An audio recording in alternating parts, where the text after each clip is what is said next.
if you have ever hired a virtual assistant and you felt like you wasted your money, you got horrible results, or maybe you ended up doing more work than before you hired them, this video is for you. I'm going to share 7 of the biggest mistakes that we have seen clients make when they're hiring their first VA, and more importantly, share how to avoid them so that you can get the help that you actually need to scale your business.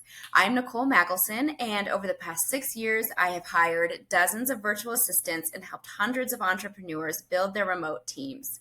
We have saved our clients over 100,000 hours with virtual assistant support. And today I'm going to save you from some of the painful lessons that either I've learned the hard way or some of our clients have learned the hard way. And if you find this helpful, make sure to hit the subscribe button and let's dive in. So the first mistake I've seen a lot is hiring based on price alone. This is definitely the biggest trap that I see people fall into. They go onto Upwork, you see someone charging $3 an hour, and you think, amazing. But time and time again, you get what you pay for. So that $3 an hour VA might cost you way more in the poor quality work, in the missed deadlines, in the time zones confusions, and in the time that you'll spend fixing the mistakes. So just last month, I had a client come to us after making this exact mistake. He had hired a VA for $4 an hour to manage his email and his customer service, and within 3 weeks, he had angry customers calling. He had missed some sales opportunities, and he was working twice as hard just to clean up the mess. He came back burnt out saying, I thought that I was hiring help, but I ended up with more work than when I started. Meanwhile, his competitor had hired a quality VA from the beginning and was scaling effortlessly while my client was stuck in damage control mode. Here's what nobody talks about when it comes to cheap VAs. It's all of the hidden costs that are going to eat you alive. So first, you have limited delegation capacity. You can't hand over anything sensitive. No banking access, no financial management, no critical business systems. So you are stuck doing all of those high stakes work yourself. Second is the time zone torture. When urgent issues pop up and they're during your business hours, your VA is asleep or they're working and they're exhausted because they're working the night shift, you end up handling every emergency that should have been delegated. You are paying for help, but you're still doing most of the work. Third, client communication barrier. So your overseas VA is not going to be able to hop on the phone with prospects, with your clients. They can't handle the real-time customer service, and they can't represent your business professionally when it matters. There's a big gap there. So you are stuck doing all the client-facing work, the stuff that actually makes you money. But here's the killer, is the opportunity cost. So while you're fixing all of their mistakes and handling all of the large tasks that they can't manage, you're missing out on business growth, on strategy sessions, and on revenue generating activities. So that $3 an hour is costing you hundreds or thousands in lost opportunities.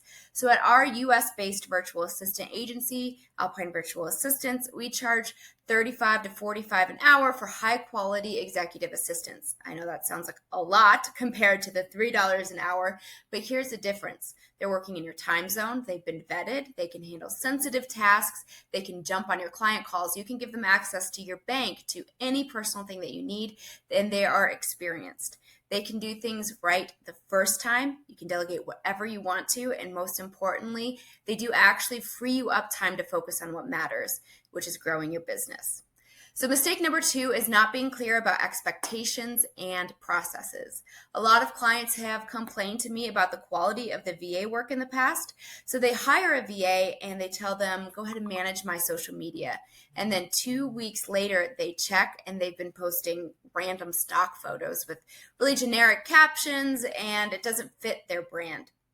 The problem isn't the VA. The problem is that they weren't given a roadmap. So before hiring anyone, be sure to document the processes. What exactly do you want them to do? How do you want it done? What does success look like? So for social media, that means what platforms? How often should they post? What's your brand voice? What hashtag should they use? The more specific you are, the better results you'll get. So I always create a simple Google Doc in a Loom that has step-by-step instructions for every task that I delegate. So that takes about 30 minutes up front, but it saves hours of confusion and revision later. I also give them the task. I ask them to do one sample for me, and then we can refine as we go.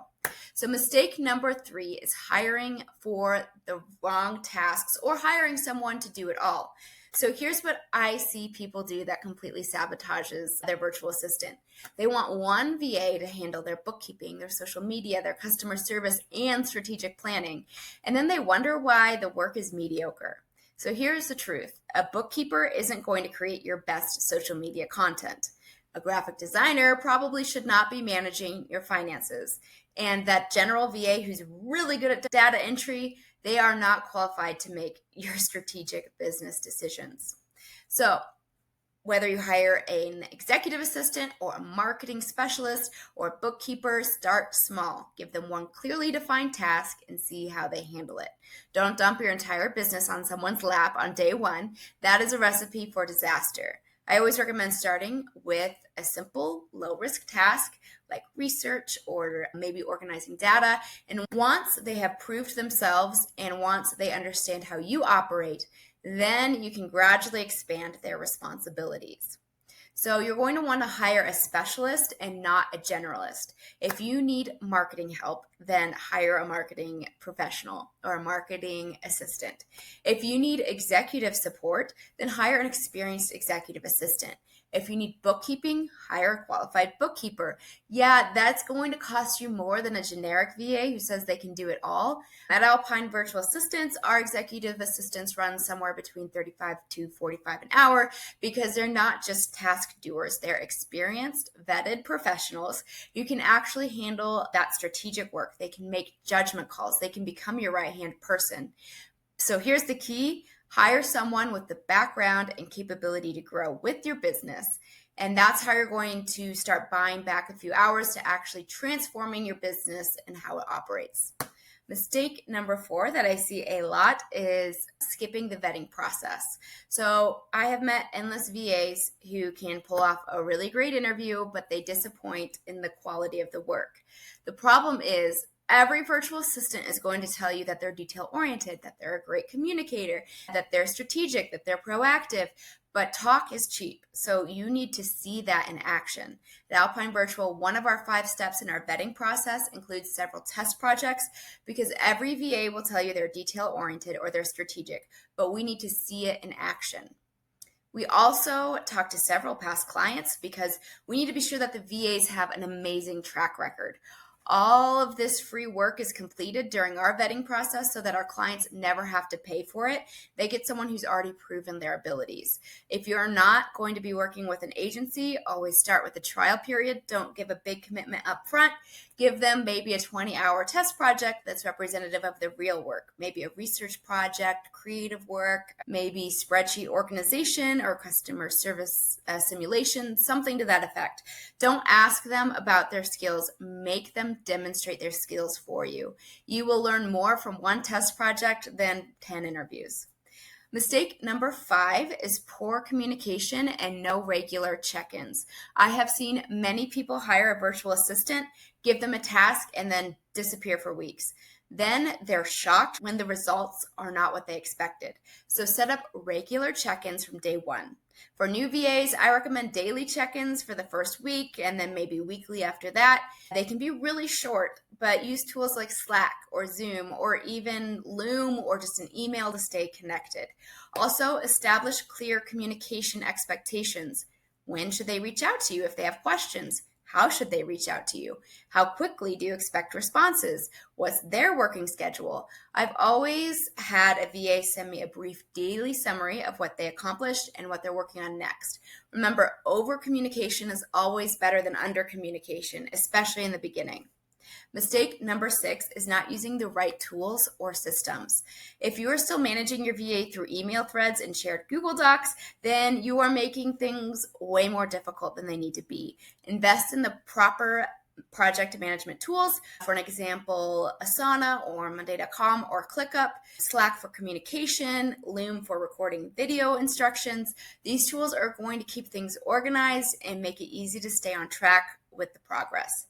For file sharing, use Google Drive or maybe Dropbox with the proper folder structures is key. For time tracking, you can use a tool like Toggle. We use Clockify to help ensure that you're getting the value for your investment and you're seeing where your time is going. The key is having systems that work for you and for your VA, and having a VA who can know and be an expert in these systems so you don't have to. Don't just throw tools at them. Make sure that they're comfortable using them and provide training for yourself or if needed. Mistake number 7 is giving up too quickly or holding on for too long. It's a two-part mistake. I've seen both happen. Some people give up after one bad experience and decide VAs just don't work. Others stick with underperforming VAs for months, hoping maybe they'll magically improve. Here's the truth. Not every VA is going to be a good fit, and that's okay. If someone isn't working out after a fair trial period, it's better to just part ways professionally and find someone else.